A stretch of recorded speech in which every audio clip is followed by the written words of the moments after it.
Alright, let's get into it.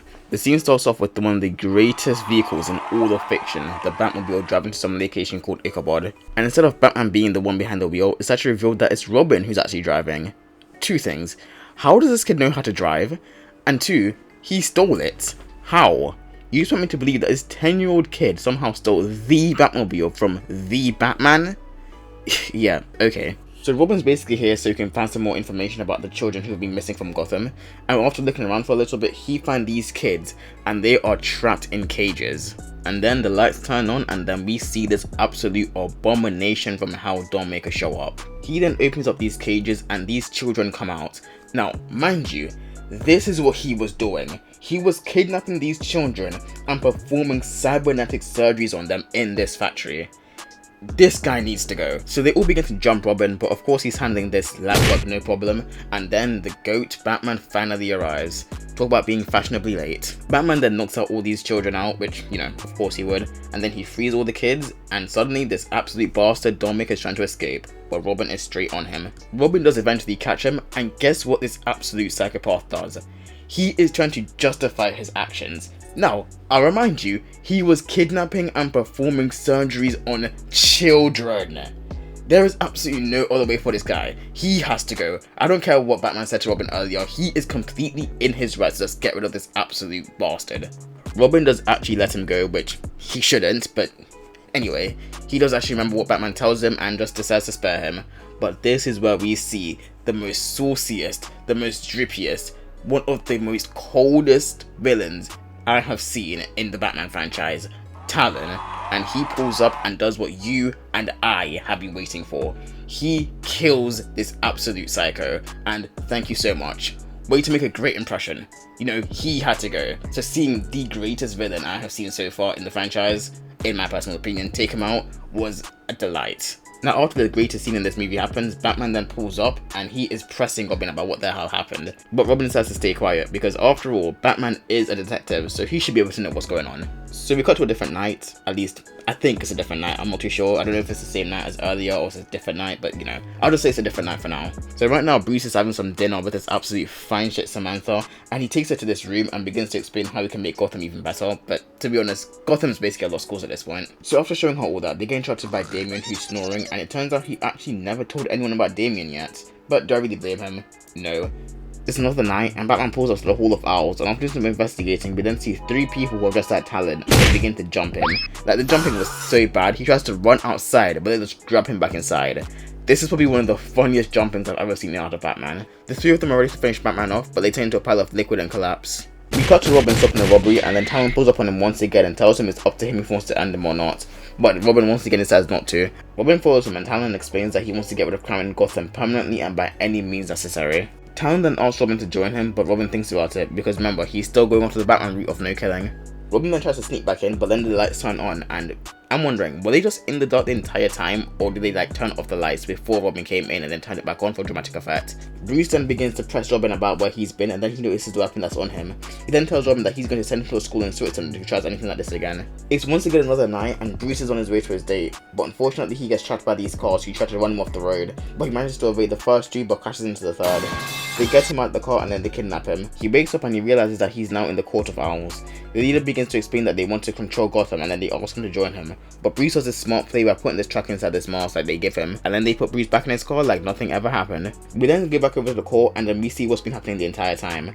They have been resurrecting 100-year-old warriors who can basically be alive for 24 hours at a time, and they basically want them to be led by Talon so they can take back Gotham. But for Talon to be the leader, he basically has to give up his body, and Talon is not going for any of that. We fast forward a little bit, and Talon and Robin pull up on these gangsters and take them all out in a few seconds. Talon then tells Robin to finish off the leader, but he just can't bring himself to do it. We then go outside, and we see Talon just standing here posing, and I promise you, we can see the fit. Talon then begins to explain that Batman's way of doing things is the wrong way, and I kind of understand where he's coming from, because there are some people that need to be gone, especially people like Dollmaker. Talon then explains to Robin that he used to have someone in his life like Batman, but he was never good enough, so he got beaten a lot. So one day he decided to snitch on him, and do I blame him for doing that? Absolutely not. Batman then pulls up on both of them, but Robin isn't letting him leave, so they begin to fight. Now in this fight, it's obvious that Batman is holding back. He can beat this rat in like 10 seconds, but he's just choosing not to. But then Robin does actually do something interesting. He throws out these smoke bombs and tries to jump in, but he instantly gets knocked away. I don't know why I find that so funny. I just don't know why. I just think it's kind of funny how Robin tried to use a dark out of all things to his advantage against the Batman. So they're still going at it right now, but Batman is putting this kid in combos. He is just beating the brakes off this little kid, and he's still holding back. Robin then tries to go for the counter, but he just gets knocked off the roof, and Batman grabs him and casts him to the building. He then manages to escape, and they are fighting in mid-air. Batman then notices they're about to have a crash landing, so he holds onto Robin, shattering his spine on the way down. Now, while Batman's on 1 HP, Robin is still wailing on him. Now Robin's ready to finish him off, but Batman tells him if he wants to do this, then let's go ahead and do it. But Robin can't bring himself to do it, so he just runs off. We then cut over to Talon, and we see him with his trifling, no good, evil, dirty hoe Samantha with them. Man, this just goes to show that you cannot trust these women. So it's actually revealed that she is the Grand Master of the Court of Owls, and Talon was recruited by her father, and she has been with Talon this entire time.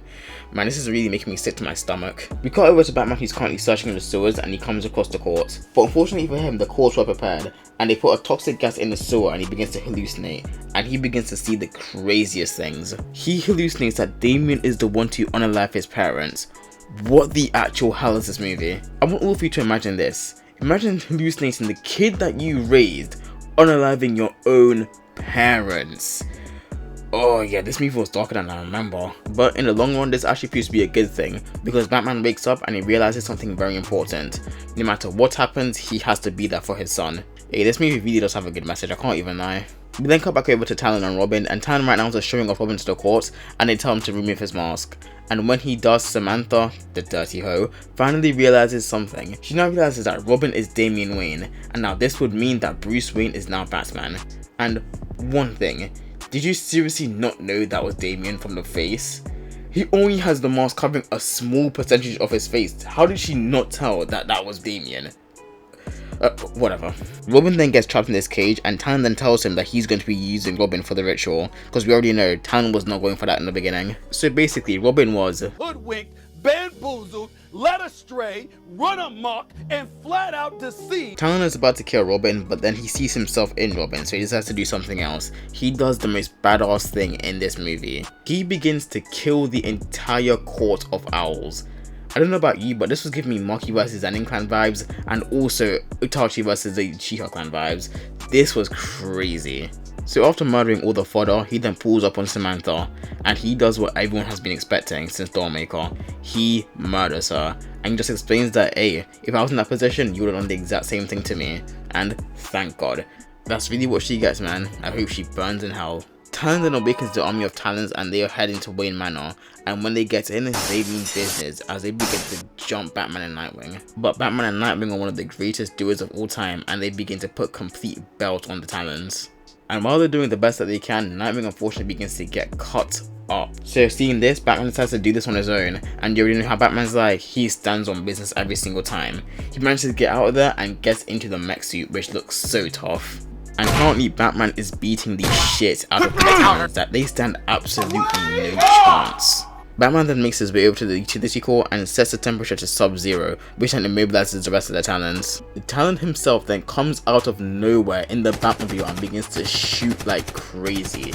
If you weren't convinced he was crazy from before, you're definitely convinced now. The Batman then comes out the mecha suit and he's ready for his 1v1 fade against Talon, and to call this a fight would be an understatement. Talon was completely beating the everlasting shit out of him. It got so bad that he got these blades under his shoes and was stamping down on his back.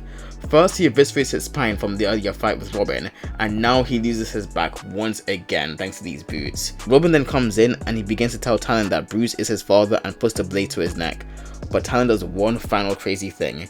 He grabs Robin's hand and stabs the blade through his own neck, killing him. Yep, Talon was a psycho through and through. Now after all that is done, Bruce then begins to tell Damien about this monastery that's hidden in the Himalayas, and Damien begins to pack. At the end of the movie, we then see him making his way to the top of the mountain, and that's the end of the movie. Alright, and that's another video done. Thank you all so much for watching. And I gotta be honest, this is probably the most fun I've ever had making a video. Like, I enjoyed making this video heavily. I think it's because it's a movie that I used to watch when I was younger, so the nostalgia and the enjoyment I used to get from this movie just came back. But regardless, I seriously enjoyed this movie and I seriously enjoyed making this video. But yeah, that's about it. Thank you all so much for watching. Make sure to follow the Insta down below, and I'll see you in the next one. Peace.